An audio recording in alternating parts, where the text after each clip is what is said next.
नमस्कार दोस्तों, स्वागत है आप सभी लोगों का स्टडी ग्लोस पर। दोस्तों आज हम लोग इंडियन एयरफोर्स के बारे में बात करेंगे।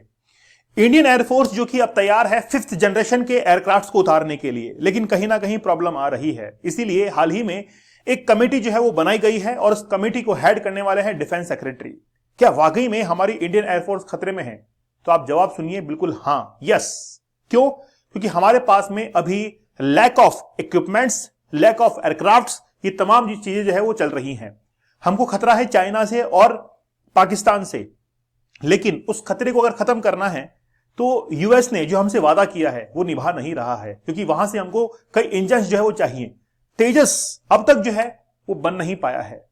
मतलब तेजस को अभी तक हमने इंडियन एयरफोर्स के अंदर अच्छे से इन्वॉल्व नहीं किया है, उसमें कहीं ना कहीं खामी चल रही है। दिसंबर आ चुका है, वादा था कि मार्च तक इसको हम लोग पूरा प्रोजेक्ट को कंप्लीट कर देंगे, सारे तेजस को शामिल कर लेंगे, लेकिन दिसंबर आ चुका है, अभी तक वो शामिल नहीं हुआ है। अब देखेंगे नेक्स्ट ईयर स्टार्टिंग में कब तक ये कंप्लीट होता है। ये इंजन्स की जो डील हम लोग दूसरे देशों के साथ में करते हैं वो इतना डिले क्यों हो जाती है? तो ये जो गैप आप लोगों को दिखाई दे रहा है ना, इसी गैप को खत्म करने के लिए हाल ही में एक स्टैंडिंग कमेटी जो है वो बनाई गई है। इसके साथ में ही हमारे पास में 31 स्क्वाड्रंस हैं। स्क्वाड्रन ग्रुप होता है और वो जो 31 स्क्वाड्रंस हैं उनकी संख्या बढ़ाकर लगभग 42 के आसपास करने की बात जो है वो कही जा रही है। जो हमारे पास में थिएटर कमांड्स हैं, 7 थिएटर कमांड्स हैं, क्या उसमें भी इंक्रीज होगा? ये तमाम बातें आज हम लोग देखने वाले हैं।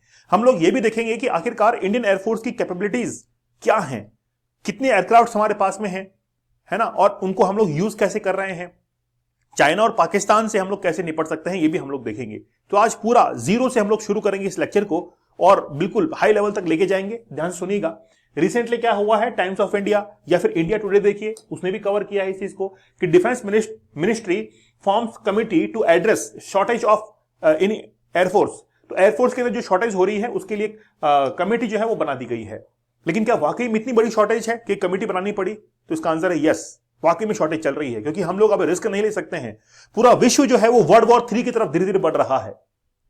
चाहे रशिया और यूक्रेन की बात करें, इजराइल और मिडिल ईस्ट की बात करें, इजराइल सीरिया देख लीजिए आप लोग, इजराइल ईरान देख लीजिए आप लोग, इजराइल और यमन देख लीजिए, फिर और भी कई धीरे धीरे और युद्ध छिड़ जाएंगे। तो ये और घातक जो है वो होता चला जाएगा। इसलिए हमको वर्ल्ड वॉर 3 के लिए भी तैयार होना पड़ेगा और साथ ही के अंदर पाकिस्तान और चाइना से भी हमको निपटना है। देखेंगे, बड़ा विस्तार से हम लोग बात करेंगे। 100 डेज का चैलेंज है दोस्तों, ये लाइफ चेंजिंग कोर्स है। मैं आप लोगों को कह रहा हूं अभी भी कि आप अपने जीवन को अगर बदलना चाहते हैं और ये चाहते हैं कि बस अब हमको कुछ करके दिखाना है, किसी टारगेट को हासिल करना है, तो आप हमारे 100 डेज के चैनल को जरूर ज्वाइन कीजिए। ये हसलर्स के लिए है और प्राइस काफी डाउन कर दी गई। 399 के अंदर पूरा का पूरा कोर्स अवेलेबल है। 100 दिनों का चैलेंज आप लीजिए।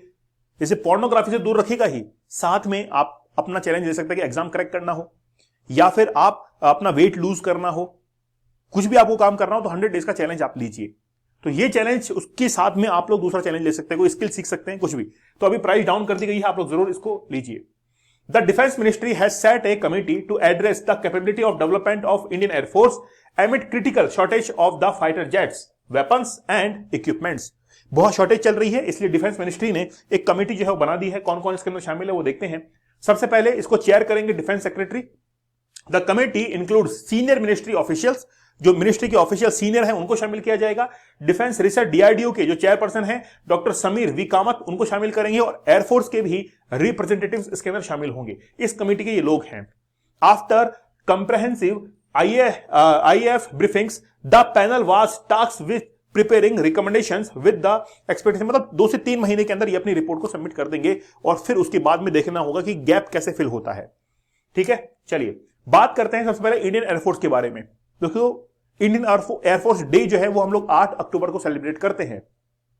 आप लोगों को कारगिल वॉर पता होगा। कारगिल वॉर के अंदर 1999 के अंदर, 1999 के अंदर, उस समय जिस समय आर्मी लड़ने की कोशिश कर रही थी, लेकिन कहीं ना कहीं उनको बैकफुट पर जो है पाकिस्तान की आर्मी धकेल रही थी। जैसे ही सनराइज होता है तो इंडियन एयरफोर्स के प्लेन जो है उड़ते हैं और तबाही मचा देते हैं और पाकिस्तान के जितने भी ठिकाने थे नेस्तनाबूद कर देते हैं। तो यह है इंडियन एयरफोर्स। चाहे हम लोग बात करें कॉन्गो की, हम लोग बात करें भारत के अंदर 1962 इंडो चाइना वॉर, हम लोग बात करें पाकिस्तान के साथ में जो वॉर हुआ, बांग्लादेश को हमने आजाद कराया 1971, तो इंडियन एयरफोर्स ने बहुत दमखम जो है दिखाया है। तो इंडियन एयरफोर्स की जो एस्टेब्लिशमेंट हुआ था, फाउंड किया गया था 26 जनवरी 1950 को फाउंड किया गया था। लेकिन उससे पहले ही जब हम लोग कॉलोनाइज कंट्री थे तो रॉयल इंडियन एयरफोर्स के नाम से जाने जाते थे और 8 अक्टूबर 1932 को इसकी स्थापना की गई थी। इसीलिए हम लोग 8 अक्टूबर को इंडियन एयरफोर्स डे जो है वो सेलिब्रेट करते हैं। और हर साल 8 अक्टूबर को ही इंडियन एयरफोर्स जो है वो अपनी ताकत जो है वो शो करती है एयरफोर्स शो के अंदर। और इसीलिए अगर इंडियन एयरफोर्स हर साल अपनी ताकत को वहां पे दिखाना चाहती है तो उसको कहीं ना कहीं वेपन्स को जो है वो अपग्रेड करना पड़ेगा और शॉर्टेज को कंप्लीट करना पड़ेगा। एक्चुअली में लगभग 1,40,000 के पास में अभी एक्टिव पर्सोनेल्स हैं और हमारे पास में एयरक्राफ्ट हैं 1926 हमारे पास में एयरक्राफ्ट अभी बने हुए हैं। हम लोग अगर वर्ल्ड वॉर सेकंड की बात करें तो 1939 से लेकर 1945 के आसपास में चला था। उस समय भी इंडियन एयरफोर्स ने जबरदस्त काम किया था। जापानीज जो आर्मी थी बर्मा के अंदर, उसको क्या किया था, वहां पर पूरा मुंहतोड़ जो है जवाब दिया था। The target for this first mission was the Japanese military base in Arakan. तो अराकान की जो पहाड़ियां है वो नॉर्थ ईस्ट के अंदर आप लोग देखेंगे। After which air force strike mission continue against the Japanese airbase. ठीक है, और जापानीज एयरबेस जैसे हम लोग चाहे थाईलैंड की बात करें, है ना, वहां पर भी एयरफोर्स इन्होंने बेस बना रखे थे जापानीज आर्मी ने। और खासतौर पर जैसे मेघालय वगैरह है वहां पर इन्होंने बना रखे थे, मिजोरम के अंदर। तो अराकान की जो पहाड़ियां हैं नॉर्थ ईस्ट के अंदर, तो सेकंड वर्ल्ड वॉर के अंदर इंडियन एयरफोर्स ने ही वहां पर उनको मुंहतोड़ जवाब दिया था। कोंगो की बात करें, कोंगो जो था वो बेल्जियम के द्वारा एक कॉलोनाइज कंट्री था, या हम लोग ये कहें कि बेल्जियम ने कोंगो के ऊपर जो है अधिकार करना चाहा था। फिर कोंगो ने भारत से हेल्प मांगी थी कि हमको भारत से हेल्प चाहिए, और फिर यहां से इंडियन एयरफोर्स के प्लेन जो है वो गए थे कोंगो के अंदर और बेल्जियम को वहां से बाहर कर दिया था। इसलिए बहुत सारे यूरोपियन कंट्री आज भी हमसे इस बात को लेकर नाराज होते हैं, और बेल्जियम को हमने सबक सिखाया था। बेल्जियम वही देश है जो कि हीरो के लिए जाना जाता है यूरोपियन कंट्रीज, और तमाम यूरोपियन कंट्रीज ने पूरे विश्व में किसी ना किसी देश को अपना कॉलोनाइज कंट्री जरूर बनाया है। इसलिए यूरोप इस तरीके से भी बदनाम है। तब कोंगो के अंदर जब ये ऑपरेशन चला था, उस ऑपरेशन कोंगो के अंदर वहां पर जाकर सिटीजन्स को आजाद करवाया था बेल्जियम से, और हमारी इंडियन एयरफोर्स वहां पर मौजूद हुई थी, वहां पर गई थी। इसके बाद में आप देखिए, जिस समय गोवा को हमने पुर्तगीज से छुड़वाया था 1961 के अंदर ऑपरेशन विजय, तो ऑपरेशन विजय के अंदर इंडियन एयरफोर्स ने बराबर साथ दिया था। किसको? इंडियन आर्मी को। इंडियन आर्मी नीचे थी लेकिन एयरफोर्स ने जो है वो बराबर साथ दिया था। तो एयरफोर्स ने हर जगह जो है वो हमारी आर्मी को हेल्प की है, या इंडिपेंडेंट कई सारे ऑपरेशंस किए हैं। तो आज इंडियन एयरफोर्स जो है उसको शॉर्टेज हो चुकी है। लेकिन हमारे पास में कितने कमांड है? जैसे सेंट्रल एयर कमांड है जो कि प्रयागराज के अंदर है हेडक्वार्टर उसका। ईस्टर्न कमांड है शिलोंग के अंदर। सदर्न कमांड है तिरुवनंतपुरम केरला के अंदर। साउथ वेस्टर्न कमांड है गांधीनगर गुजरात के अंदर। वेस्टर्न कमांड है न्यू दिल्ली के अंदर। और ट्रेनिंग कमांड है बेंगलोर के अंदर। और मेंटेनेंस कमांड है नागपुर के अंदर। ये हमारे पास में 7 कमांड्स है। और ये 7 कमांड जो है, हो सकता है कि आगे आने वाले टाइम में आपको और थिएटर कमांड जो है बड़ी हुई दिखे। अभी हमारे पास में 31 जो है वो स्क्वाड्रन्स हैं, और उनमें इंक्रीज जो है वो भी हमको जल्द देखने को मिलेगा। एक्चुअली में हम लोग जो काम कर रहे हैं वो 5th जनरेशन के ऊपर काम कर रहे हैं। जैसे हमारे कंप्यूटर्स के अंदर जनरेशंस होती हैं 11, 12 जनरेशंस, वैसे ही एयरफोर्स के अंदर भी जनरेशन की बात की जाती है। अभी 4.5 चल रही है, 5th जनरेशन जो है वो जल्द ही लेकर आएंगे। लेकिन वहां पर मिसाइल्स काम में आ रही, ब्रह्मोस, ठीक है, प्रलय, पृथ्वी। लेकिन देखिए यहां पर अननोन लिखा हुआ है, क्वांटिटी कितनी है अननोन है, और इंडिया और रशिया ने मिलकर बनाया है। अननोन, बताना नहीं चाहते, और बिल्कुल सीक्रेट, ये इंफॉर्मेशन बहुत प्राइवेट होती है। अंदाजे से फिर भी अंदाज कर लगाते हैं कि इतने होंगे इतने होंगे, लेकिन ऐसा कुछ भी नहीं है। फिर ओके, यहां पर चाहे प्रलय की बात करें, ये भी मिसाइल, इसकी भी अननोन है क्वांटिटी, ये इंडिया ने खुद ने बनाई है। इसके बाद में इंडिया ने पृथ्वी मिसाइल जो है ये बनाई है, इंडिजीनियस है, लेकिन अब इसको अपग्रेड करने की बात कर रहे हैं। एयर डिफेंस सिस्टम की बात करें तो पृथ्वी डिफेंस व्हीकल जो है ये भी अननोन। देखिए अननोन को आप लोग देखेंगे तो आपको पता लगेगा कि हाँ, क्वांटिटी जो है उसको कहीं पर भी रिवील नहीं किया गया है। तो ये हमारे इंडियन एयरफोर्स का आप लोग दमखम जो है देख सकते हैं। ठीक है, डसॉल्ट, रफेल, तो रफेल फ्रांस से इसका ओरिजिन है, और हमारे पास में इनकी क्वांटिटी देखिए, क्वांटिटी में आप लोग पूरा देखेंगे कि 28 और 8 लगभग 36 जो है हमारे पास में कितने हैं, राफेल है। तेजस की बात करेंगे तो जो हिंदुस्तान एरोनॉटिक्स लिमिटेड है उसने तेजस को बनाया है, इंडिया का इंडिजीनियस है, और 4 जो है हमारे पास में तेजस बचे हैं। लेकिन एक्चुअली में क्या है, तेजस के इंजन को लेकर थोड़ा सा हमको प्रॉब्लम अभी चल रही है। ठीक है, फिर देखिए ये जो है ना मल्टी रोल वाला, ये मल्टी रोल, इसका भी इंतजार किया जा रहा है। ये गैप है, अभी इस गैप को फिल करने की तो बात कर रहे हैं। फिर उसके बाद में सुखोई की बात करें, 259 हमारे पास में सुखोई है ना। मिकोयन जिसको हम लोग MiG कहते हैं, MiG 29, MiG 29, 52, डसॉल्ट मिराज हमारे पास में कितने हैं? मिराज है हमारे पास में 37 और 10, ये अलग अलग जनरेशन की बात की जा रही है। ठीक है, उसके बाद में जगुआर हमारे पास में कितने हैं? 79 और 8। तो ये हमारे इंडियन एयरफोर्स का दमखम है, लेकिन शॉर्टेज चल रही है, इसमें ही अपग्रेड और इंप्लीमेंट करने की बात की जा रही है और इसके अंदर जो संख्या है उसको बढ़ाने की बात की जा रही है। फिर हम लोग बात करें जैसे एम्ब्रर लेगेसी की बात करें, ब्राजील, ओके, ब्राजील से, और देखिए हमारे पास में 4 है। फिर बोइंग 777 हमारे पास में 2 है। बोइंग C-70 ग्लोब मास्टर जिसको हम लोग कहते हैं ट्रांसपोर्ट के काम में आता है, 11 हमारे पास में है।